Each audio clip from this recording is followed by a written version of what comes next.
दोस्तों, आदाब। इस वक्त मैं इलाहाबाद में हूँ, जिसको प्रयागराज कहा जा रहा है। प्रयागराज क्यों कहा जा रहा है ये मैं आगे चल के बताऊंगा, और मुझे बताने की ज़रूरत नहीं है। यहाँ रहते हुए मेरे पास एक खबर आती है कि मध्य प्रदेश कांग्रेस कमेटी के अध्यक्ष जीतू पटवारी ने एमएलए आरिफ मसूद के एक प्रोग्राम जो वो हमेशा कराते हैं, उलेमाओं का किरदार आज़ादी में, ऐसा कोई प्रोग्राम कराते हैं, ऐसा मुझे मालूम है। उस प्रोग्राम में वो एक घोषणा करते हैं जो मैं आपको दिखा सकता हूँ। ये सबको मालूम हो गया कि जीतू पटवारी मध्य प्रदेश कांग्रेस कमेटी के अध्यक्ष ये कह रहे हैं कि हमारी सरकार आएगी तो हम आरिफ मसूद विधायक को डिप्टी सीएम बनाएंगे। खुलासा करता हूं कि हमारी कांग्रेस की सरकार आएगी तो हम आरिफ मसूद को उप मुख्यमंत्री बनाएंगे। पहल अच्छी है जीतू जी, मैं आपको बहुत अच्छे से पहचानता हूं, जानता हूं, और बहुत पहले से जानता हूं। मध्य प्रदेश कांग्रेस कमेटी के अध्यक्ष होने के नाते अब मेरे आपसे बहुत सारे सवाल हैं। चाहे तो आप मुझे जवाब दे सकते हैं, चाहे तो आप मुझे बुला सकते हैं। बहुत अच्छी पहल है जीतू पटवारी साहब, लेकिन डिप्टी सीएम क्यों? सीएम क्यों नहीं बना सकते? एक बार जरा बड़ा दिल करके तो देखिए। सरकार आएगी नहीं आएगी, कांग्रेस जनता आपको चुनेगी नहीं चुनेगी, ये बहुत दूर की बात है।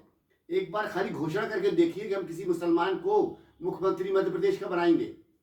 इतना बड़ा दिल आप और आपकी हाईकमान जरा करके दिखाए तो आप खूब अच्छी तरह जानते हैं कि मुसलमान बहुत जल्दी बहलते हैं।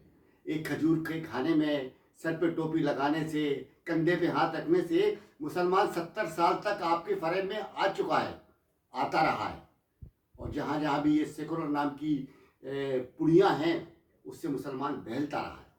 तो आप एक दिल को बहलाने के लिए ही जीतू पटवारी साहब घोषणा तो करिए, कह तो दीजिए दिल पे हाथ रख के कि हम मुख्यमंत्री किसी मुसलमान को बनाएंगे। ये दुनिया जानती है कि बना नहीं सकते आप ना आपकी हाईकमान।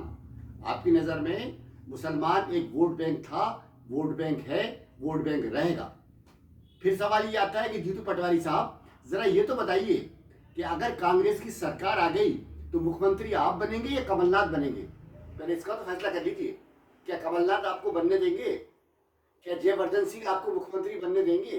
क्या आपकी पार्टी आपको मुख्यमंत्री का उम्मीदवार बनाएगी? पहले ये तय कर लीजिए। और ये सब कुछ अगर तय भी हो गया तो फिर एक सवाल है मिस्टर जीतू पटवारी, एक सवाल है, एक पत्रकार का सवाल है, एक मुस्लिम पत्रकार का सवाल है, अंसारुल हसन सिद्दीकी का सवाल है कि आप उप मुख्यमंत्री मत बनाइए, आरिफ मसूद को गृह मंत्री बना के देखिए। ऐसे गृह मंत्री बनाइए जैसे केंद्र में अमित शाह को गृह मंत्री बनाया गया। बहुत सारे इल्जाम उनके ऊपर हैं, दुनिया जानती है। गुजरात 2002 का दंगा मैंने जीरो ग्राउंड से उसकी रिपोर्टिंग की है। इसके गवाह आरिफ अकील साहब, मरहूम जो पूर्व कैबिनेट मंत्री थे, वो गवाह हैं। और शायद आरिफ मसूद भी जानते होंगे, और लोग जानते हैं कि मैंने बच्चों के चीरे हुए पेट देखे हैं मुसलमानों के वहाँ पर। मैं उसमें फिर नहीं जाता, फिर वापस आता हूँ अपनी बात पर कि आप ये घोषणा करिए कि अगर आपकी सरकार आएगी तो आरिफ मसूद को गृह मंत्री बनाएंगे। ज़रा फैसला तो करके देखिए। और ऐसा और बताइए कि सिर्फ 2 सीटों के अलावा, भोपाल मध्य और उत्तर के अलावा, और कितने मुसलमानों को टिकट देंगे? ज़रा गुड़ा भाग करके बताइए कि टिकट कितने को देंगे। क्या है आपकी हिम्मत, आपकी पार्टी में, आपकी हाईकमान में, आपके संगठन में कि 32 विधानसभा सीटें ऐसी हैं जो मुस्लिम विधानसभा हैं, जो मुस्लिम अफेक्ट करती हैं, जो हार जीत का अंतर बताती हैं। 7 विधानसभा सीट ऐसी हैं जो मुस्लिम हैं, जहाँ पर फैसला कुन है। जरा एक बार ये करके देखिए। और इतना ही नहीं, आप जितने भी छत्रप हैं जो कई गुटों में बटे हुए हैं, वो सब मिलके अपनी अपनी विधानसभा से 2 मुसलमानों को टिकट क्यों नहीं देते? और एक और बताऊं, अगर शर्म आना चाहे तो शर्म आ सकती है आपको, और आना चाहिए। शर्म अच्छी बात होती है। मिस्टर जीतू पटवारी जी, मैं बीजेपी का स्पोक पर्सन नहीं हूँ, मैं उसको उस पार्टी का नाम भी नहीं लेता हूँ, मुझे किसी राजनीतिक दल से कोई संबंध नहीं है। आपका कैरेक्टर बाल ठाकरे की तरह नहीं है, और अगर बाल ठाकरे की तरह भी आपका कैरेक्टर हो जाए तो मुसलमानों का भला हो जाए। मैं बाल ठाकरे का भी प्रशंसक नहीं हूँ, लेकिन उस कैरेक्टर का फैन हूँ उस बाल ठाकरे जी का, कि वो जब उनकी 10 सीटें शिवसेना की महाराष्ट्र में हुआ करती थी तो वो 2 सीटों से हिंदू बहुल क्षेत्र से मुसलमानों को टिकट देकर जिताते थे। आप लोग मुसलमानों को टिकट देकर हरा देते हैं मिस्टर जीतू पटवारी साहब। आप सिर्फ सोशल मीडिया पे अपने फोटो लगा के और अपनी वॉइस चेक करा के, किसी को धमका के, किसी टीआई को धमका के, कलेक्टर को धमका के आप सरगर्म रहते हैं, तो आप समझते हैं कि आप सफल प्रदेश अध्यक्ष हैं। ऐसा नहीं है पटवारी साहब। जीतू जी, अभी आपको सियासत का सही गणित नहीं मालूम, और अगर सही आप संगठन के प्रदेश अध्यक्ष हैं तो ऐलान करिए कि हम 25 मुसलमानों को टिकट देंगे, और अगर ऐसा ही है आप उप मुख्यमंत्री मत बनाइए। उप मुख्यमंत्री की वही हैसियत होती है जो उपाध्यक्ष की होती है। आप कहिए कि हम आरिफ मसूद को गृह मंत्री बनाएंगे।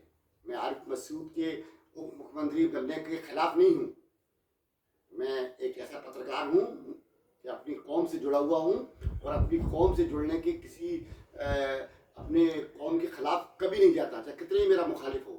मैं आरिफ मसूद के उज्जवल भविष्य की कामना करता हूँ, और चाहता हूँ कि आरिफ मसूद ही नहीं, जितने भी मुस्लिम लोग खड़े हों उनको जीते और टिकट मिले और मंत्री बने।